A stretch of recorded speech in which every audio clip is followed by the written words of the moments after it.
Hello, hello, hello. Welcome to this episode of the Strong and Capable podcast. I'm your host, Brigette Heller, and I have on with me today the fabulous Miss Brooke Romney. Brooke, you want to say hey, hey? Hello, I'm so excited to be here with you. I'm excited too. I have been watching your journey for a while. We were just discovering that you were in Arizona and I was not. And then I'm in Arizona and now you're not. But we like crossed paths like the same year. So Yes, kind of exactly. Kind of funny how life works, but I have been watching your journey for a while, and I've always appreciated her Instagram is Brooke Romney Writes, and I've always appreciated you just have this boldness about you. You just say it how it is. Like this is how it is. So thank you for that. Thank you. It takes a while to become comfortable in saying things, but it's been a big blessing for me to be able to figure that out in my mind, what I believe and how to say it, and then to see it resonate with others has just been really rewarding. How long have you been on social media? So Like I in this started, Brooke Romney Writes kind of a world. I think it was 2016. So it's been a Okay. while. And I started just really small, just sharing things here and there. Probably about 4 years ago, I got a little bit more dedicated to it and more regular posting and having a little bit. When I started talking about teens, that really started resonating with people, and I felt a bigger pull to be on a little bit more. So it's been a while, and then it doesn't feel like that long at the same time. Because it's all a journey and each part of it's interesting. And you have kids. So is that what pulled you to start talking about teens and parenting and Yes, so I have 4 boys, their ages are 10 to 19, and I think the reason why I really want to start talking about it is when my oldest was just entering those teen years, I felt so alone. I just didn't feel like Mhm. I had a community. Once kids get to a certain age, all of a sudden no one talks about anything because you're trying to keep things private, and which is a great thing, but it also leaves people feeling really lonely and assuming that everyone else is just gliding while you're just like imploding. And so Mhm. I just felt there was a real need to let women know they weren't alone, create a space where it felt like community, where I could share some of the things that worked and some things I did that didn't work, some lessons that I had learned. And I just feel really blessed not only to be able to do what I love, just but to be able to have a community of women that can lift each other and lift me. It's been one of the best things that has happened to me in the last few years. I so agree with you and what you're saying with being a teen mom because my youngest is 13, my oldest is 19. She just got married.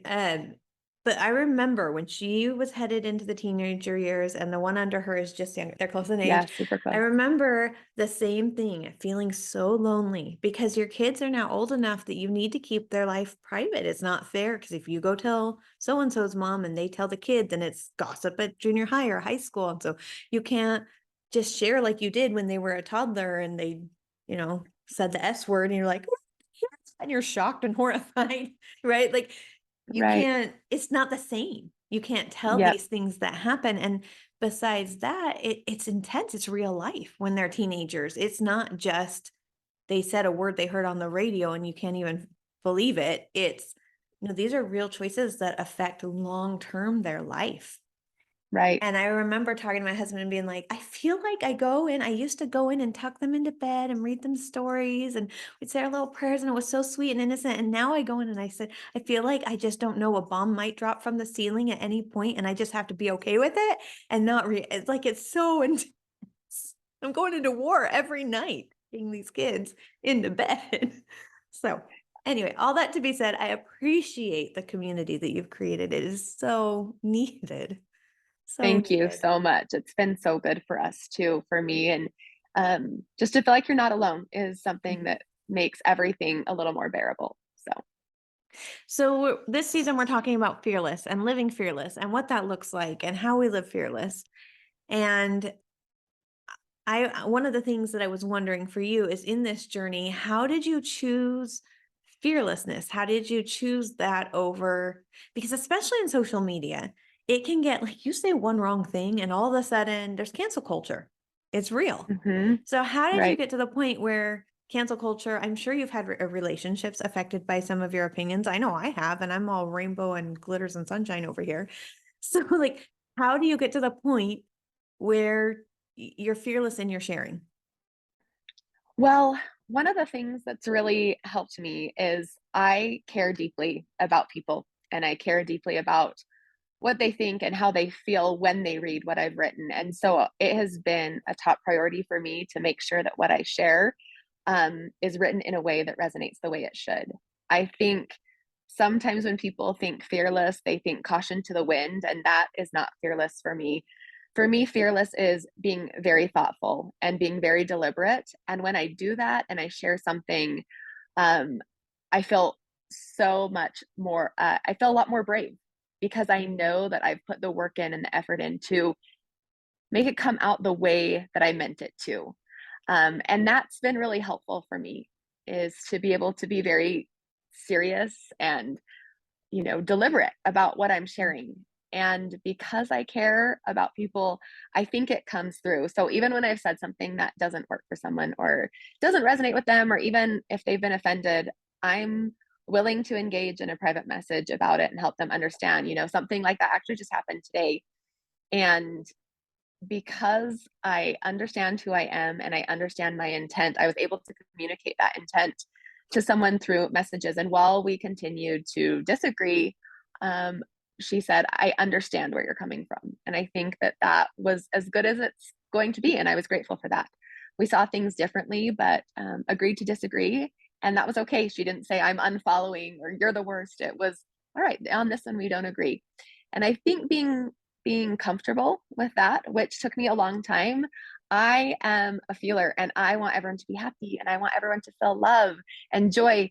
And so it is hard for me to understand and to be okay when people aren't, on the same page or thinking the same way. And so that's taken a lot of work to be able to get to that point. And sometimes I still slip back into, but why can't everybody think the same and love each other? But I've learned to really value a variety of opinions, experiences, and be grateful for those because they create a much richer life. I really like that idea of intent, both for you and the person you're talking to, because whoever you're disagreeing with, her intent isn't to ruin your life or to make you a bad guy.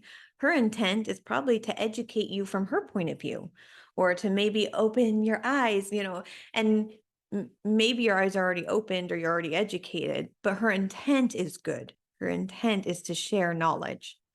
Yes, and I've been really grateful that most of the people that are on my page are there because they want to be and because they're interested in being open and learning and thinking about things in a new way. And if those are the type of people that I want to attract, then I need to make sure that I'm being that same type of a person, that I'm willing to learn and have my eyes open and maybe see things differently. And in the end, if I still don't want to get on board, that's okay.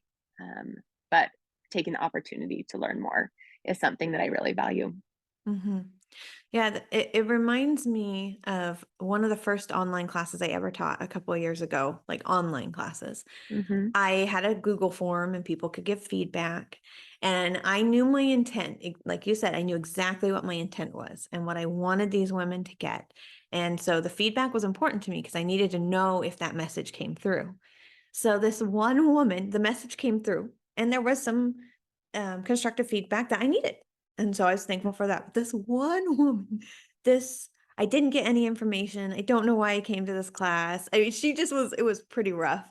But what was funny is, and she made really specific comments that of what she was looking for. And my Hmm. intent of what I was teaching was not what she was looking for.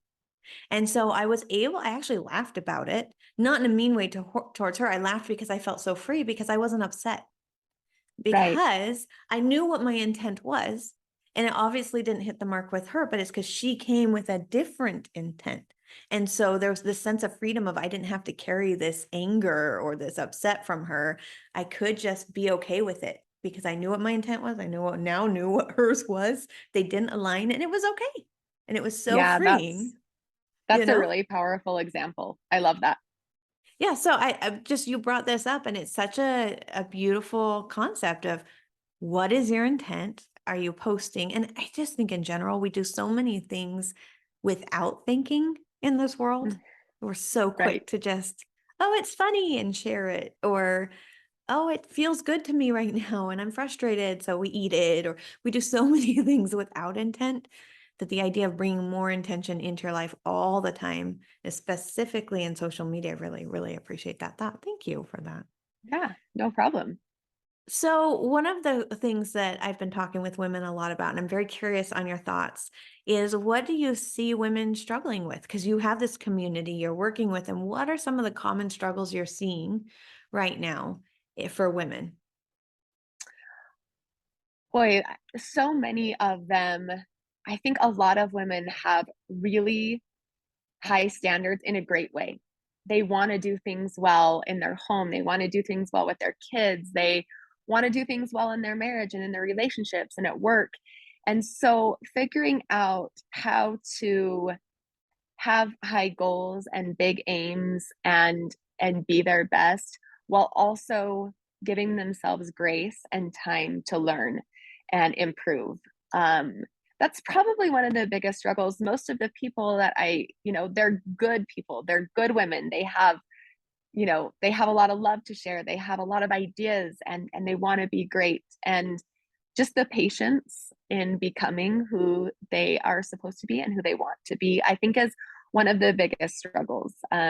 Dealing with your weaknesses. I had a post today talking about what you can do when a child kind of sneaks something or disappoints you.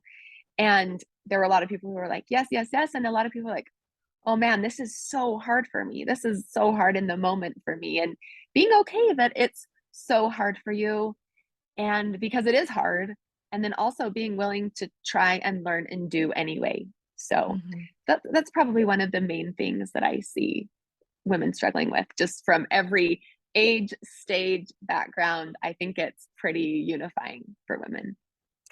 I have a mentor who I love, Gina DeVee, and she says women can have, do, and be everything. And I love that, but there's something in my little spirit that rejects it every time she says it. I'm like, I don't know if I can have, do, and be everything, honestly, because I've tried and it gets really messy. Like it Right. goes good for a while and then it all falls apart spectacularly. So So true. I agree with you. I think women can actually, and her thought is you can have, do, and be anything you're wanting to. If you're really dreaming of it, there's nothing in the world to stop you from that. But I agree with you. There's this world standard of what that looks like, and women are desperately trying to achieve it and just uh, they're not perfect. One of the things that comes to my mind is I think there's really power in the word eventually, right?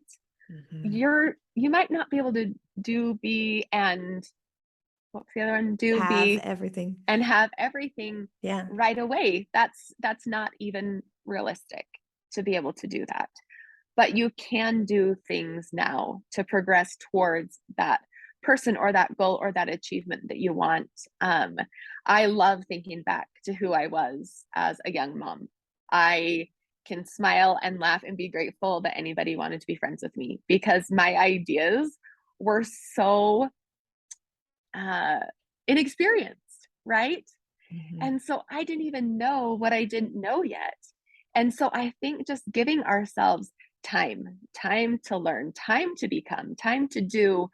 Um, my husband always talks about how everyone wants to be at the top at 23, but there are things you need to learn and do and have experience in to be able to be someone who's the boss of someone, or someone who is deciding vision for a company. And I think it's the same way with us in anything we do is giving ourselves time and experience in order to do and be and have what we want to have eventually. I so agree with you. I had this amazing conversation with a friend yesterday, one of my favorite humans in the world. She'll know, she listens, she'll know I'm talking about her. But she says, I just want to write papers. I want to write doctorate papers and I want to do research papers. And this is not my dream, which she knows. And I was like, oh, that's good for you. I don't want to, but that's, she's like, I just so want to, but I have these kids and she loves her Right. kids. But so she can't do both. She can't be in the world of academia the way she wants to be and be the mom. fully the way she doesn't just wants to be, her heart calls her to be, right? She's called to be. Mhm. And we were talking about not just seasons, because when people say, "Oh, it's not your season," I'm like, "No, nobody gets to determine that." So I get, like, feisty with it. But I do think it's important to acknowledge that there are times when of preparation. So motherhood has been really put down and changed the world, the way the world views it versus how we can view it. It's really been, mm, I don't know what the word I want to use is. It's been it used to be a beautiful thing to be a mother. Mhm. And now it's just not that important or that cool or that special, if that makes sense, Mhm. in the world's eyes. But being a mother, for anyone listening who is a mother, is the grandest adventure of your life. It's the thing you'll learn the most from. You become, you learn, you grow. It's beautiful. Motherhood is beautiful. And the world doesn't view it that way. And so we were talking about her struggle between wanting to live this worldly version of amazing and the version of amazing that her heart's calling her to. And Mhm. we talked about that this isn't not just a season, it's a time of preparation, that everything she does right now will prepare her for that academic world in the future. I really love that thought. I think it's hard to feel that way when you're in the middle with, like, little kids who are pulling on your time and your energy, and you just wonder if you'll ever have a chance. And I it's been really interesting being on a little bit of the other side. I have kids that are in school, I've got one that's graduated, and the others are moving along, and I remember thinking when I was younger, "Boy, I would really love to write a book." I really would. Mhm. I've always been a writer. I would really love to write a book. And sometimes jotting a few things down here and there and not really having the time, um, or the energy, both. And I wrote a book in 2020, and then I wrote another book in 2021. And you're exactly right. Had I written a book in 2010, I don't even know what I would have said or what it would have been like. So I'm really grateful for all of those years and all those experiences that gave me context for what I would eventually write. And I think is the same thing happens for what anyone wants to eventually do. Even if you're in a job, even if you're not a mother, even if you're in a job that doesn't feel fulfilling or like what you hoped it would be, taking those experiences, learning absolutely everything that you can, whether it be from, skills to people to relationships, whatever that is, learning absolutely everything you can in whatever stage you're in, and then taking those lessons and taking what you've learned and bringing it to the next step in your life. I think it's really powerful when we can look at even less than ideal situations and understand what they have to offer us, not only for us now, but for us in the future. Mhm. Mhm. Um, Gina DeVee, since I've brought her up already, she also says, "I'm thrilled this is happening to me because whatever situation you're in life, there's something to be thrilled about. And maybe it's learning, maybe it's safety, but there's something to be thrilled about because it leads us to the next thing, which is I love beautiful." that way of looking about things. I love that way of looking at things. Yeah, Mhm. because Yeah. you know, to be honest, there's lots of years in our life that aren't going to feel especially fabulous. But it's up to us to find kind of those magical moments and the lessons learned so that we can take it and not only take it for later, but enjoy it in the now. So, Yeah, and every moment isn't if you're looking at it like that, every moment gets to be an experiment, a fun experiment. Like, what am I gonna learn from this? What skill am I gonna develop?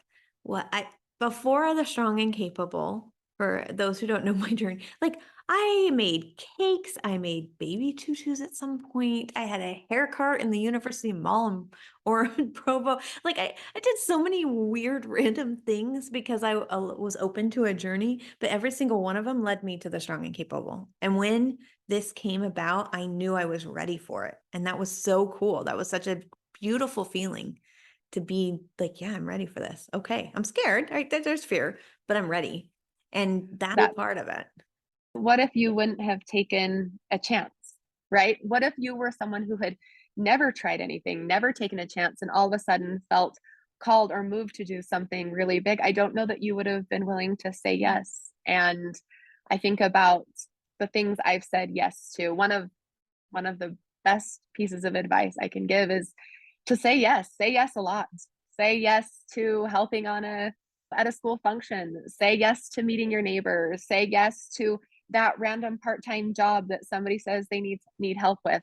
I know we can't say yes to everything and you have to be a little bit picky, but when you are looking for connection and inspiration and growth, saying yes Mhm. is absolutely the best thing that I've ever done for myself, in the moment and then for what I want to do later. I Mm. remember back in when I lived in Arizona, a friend was writing for the newspaper and she was done. She didn't want to do it anymore. She was writing a mom column for the newspaper. And she just said, "Hey, would you want to interview for this position? I can suggest your name." And I thought, "Oh, well, I haven't written for years. I'm not sure I even know what to write. I just moved here. I don't who would I even interview? What would I even talk about? I'm a young mom. I don't really have anything to say." And all these things, all these excuses came to mind. But I went to the interview and I pretended to be who I wanted to be, not lying, Mhm. but with confidence. And I got the job. And I truly feel like that changed my trajectory. It changed my life. It made me consider myself a professional writer for the first time. And that has led to so many incredible doors opening. And I easily could have said, I don't have time for this. I have little kids, or I'm not good enough, or who's going to read what I write, or I'm not qualified. But I went ahead and took that jump. And I think people get scared of doing things that they aren't experts at, but we never Mhm. become an expert if we never give it a shot. So, Well, and who's an expert? I was thinking right, because as we were talking before, it's time for me to write this book. It's like in every thought now at this point. I cannot avoid it any longer. It's time. And so I was thinking about different, concepts and tools and whatnot that will be in the book. And I was, what research would I put with this? And I thought, who we don't do things because we think we have to be an expert first. But what how many experts are there even in the world actually? Like, it's so actually? true. It's so true. Yep, so I few. mean, so if we're waiting for that, well, they're just never gonna do anything because if you're gonna wait till you're the very best at a reel, uh, I mean, I don't know who's the very best at the reel. I don't even know if that exists, Like, Right, right. it's a false reality that we've created. It's not real. I absolutely agree. So when we're living fearlessly, one of the things I've noticed is that, and not fear, like you can never fully get rid of fear. We acknowledge that it's there, it's present, it's healthy. But when you're living more in a sense of creation and readiness to say yes, and in this idea of becoming, right, and evolving always, you are more willing to take a chance to try and see what happens.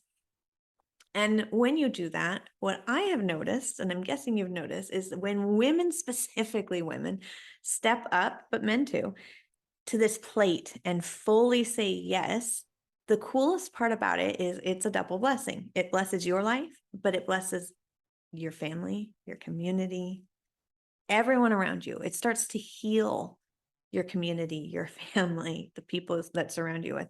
So have you seen that the same way? And how do you feel about, like, as women, what is our duty here to step up, or to how do we help heal the world? I don't know if I'm coming across. It's a lot of question and a lot of words there. But what do you think? Have you seen that same pattern, and what is our responsibility in this? Well, I think that we can do so many things, as women, as men, especially when it comes to helping our communities. I think we got really disjointed, especially during COVID, of people choosing to say no, or they can't help, or they won't help. I remember, so I was the PTA president at the junior high school, and I was totally not qualified. I had no clue what I was doing, but they needed someone. There was no one that would say yes. So I said yes. And I remember standing in front of, there was like a seventh grade rally. So there were all the parents there. And I just said, who can give 1 hour to the school? Who could give 1 hour to the school or to your kids or to the teachers in order to make our school a great place for our kids to be? and you didn't have to sign up for it, but I just asked, like, who can do it? So a bunch of people raised their hands. And then as the year started, there were probably about 12 people who were willing to give. And those 12 people gave way more than an hour, way more than an hour in order to make things work for our teachers, for our administration, for the kids, to fill in all the gaps that needed to be filled at the junior high. And I've thought a lot about that, um, and why we say we can't give 1 hour in a school year. In 9 months, you don't have 1 hour to give. And I just thought about how powerful it might be if everyone there actually did give an hour. You Mhm. know, that would be, I think there's like 700 students.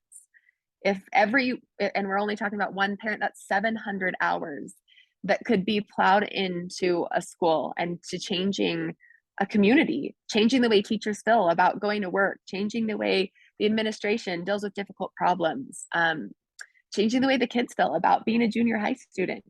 Those things are so powerful. And so I think sometimes we think it has to be so big that you have to be one of the people that said, no, I'll give 50 hours, because that's kind of what Mhm. ended up happening is, 10 people giving 50 hours or something like that. Um, but we can never, 10 people can never do what 700 could do together, Mhm. especially like with the unity that comes with it. And so just as we all think about what we can step up to do, I think a lot of people think that they have to be someone special, that they have to have a specific talent, that they have to love junior high or, whatever you're asking someone to be involved in. And really, more than anything, people just need someone who's willing, and Mhm. they'll figure it out. They'll teach you, they'll encourage you, they'll take your ideas, they'll let you go, they'll let you bring granola bars, whatever it is, something that whatever you can do. And so I think the more we can all say, like, what can I do, instead of I don't want to, I can't, I'm not qualified. When we approach a situation and say, like, how could I help? What could I contribute, even if it's at work or in your family or in your extended family? What can I do? What could I contribute? You know, grandpa's lonely. What can I do? Can I be someone who visits once a month? Can I create a schedule so cousins pop by? What can I do to change the way the people around me feel and make everything just a little bit better? Mhm. That goes full circle back to the intent. If your Mhm. intent is to, in this case, the examples you give, to serve, to love grandpa, or to help the school, just to give back, the intent is to help those teachers or the students or help beautify the campus, whatever the intent is, then that's easy to say, here's my intention. I really want to help somewhere, but I only have I only have an hour. I have an hour. What can I do? Don't minimize what you can do. Right. Just say Right. it. I want to help. I have an hour. Is there anything I can do? I'll bring granola. You can even give ideas. I'll bring granola bars or I'll take out the trash, whatever it is, or I'll make a schedule. Take your talents you have and match it with your intention and give with confidence. I loved what there was a woman who sent a message and said, I'm really busy. I'm working full time. I have these kids. I don't have time, but I have some money. Where can I Mhm, donate it? What can I mhm, do? And, that's super powerful too. A hundred yep, dollars goes a long way in work that doesn't have to be done, that you can go mhm, purchase the cookies or whatever you need to do. And so just even like kind of taking inventory of your life and saying, what do I have in excess? Energy, time, money, ideas, even if mhm, the excess is only a tiny little bit, $10. What can you do with $10? That's what I've got this year. yep. And yeah, give it with that confidence. And I really do believe, like you said, if everyone did that, 12 versus 700, I mean, man, there is a lot of anxiety and fear. And I agree with you, we're disjointed since COVID, but we don't have to stay that way. That doesn't Right. have to be the new normal. Absolutely. Absolutely. And I think sometimes people can get down and say, "Oh, I don't like, oh, my community," or, "Oh, this school," whatever it is. Like, so what can you do to change it? Like, you Hmm. are the community. You are part of the school. you are part of whatever extracurricular activity you're in. You are part of your workplace. How can you change the feeling there? How can you change the culture? Because you're part of that feeling, you're part of the culture. And I've seen really powerful things when one person decides that they want to do something differently. Mhm.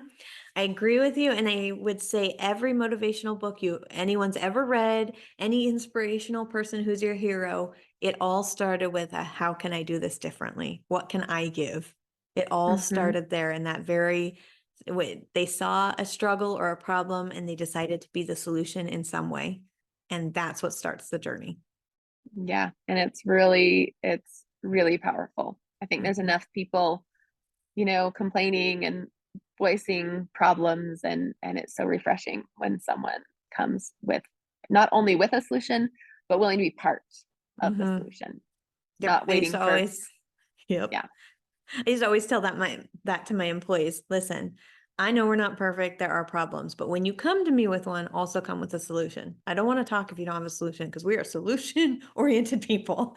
Because someone else shouldn't have to carry the problem. We all carry it together.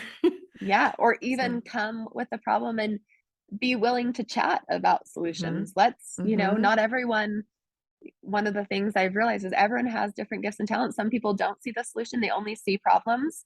yep, Problems are important too, but if you say, "This is the problem, I'm here, let's chat. What can I do? yep. I don't have a solution, but I'm willing to help you work for one. So what do you see? Mhm. How can we change things?"